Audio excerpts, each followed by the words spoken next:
Здравейте, скъпи приятели и последователи! За днес съм ви приготвила една страхотна рецепта за домашни скалички. Използваме блатове за торта, кафе, какао, пудра захар, разтопено краве масло, лешници, които сме смелели на по-едро. За начало започваме с натрушаването на блатовете за торта. Може да използвате и кафеви. Правим си едно топло прясно кафенце.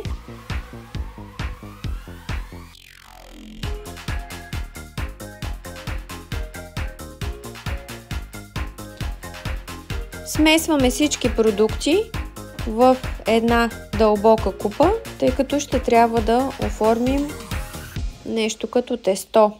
Лешниците са едро смелени.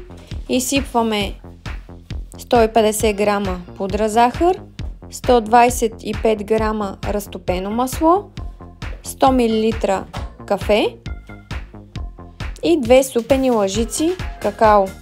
Накрая добавяме и една супена лъжица ром.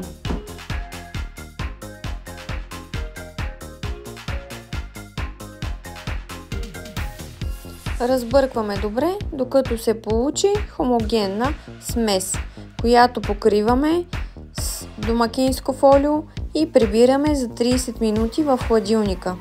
След като сместа е готова, изваждаме и започваме оформянето на нашите скалички.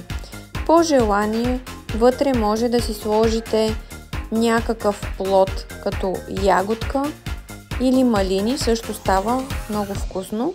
Аз в случая ще използвам ягоди. Слагам в леко притиснато разстелено тесто една ягодка и цялата я увивам по този начин, като оформям тестото ето така, като скаличка.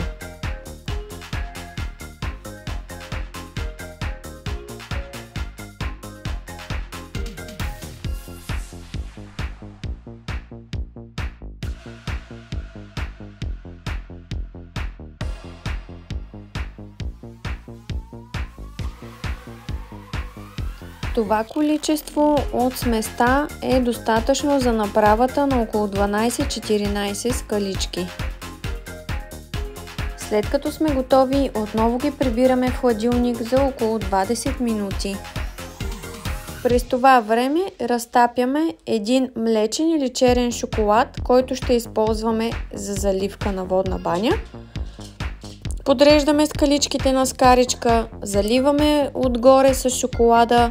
Можем да поръсим и с малко кокосови стърготини и отново прибираме в хладилника, за да може да стегне и шоколада. Ако рецептата ви допада, харесайте я. Ако желаете да получавате още подобни рецепти, може да се абонирате за канала. Благодаря ви за вниманието.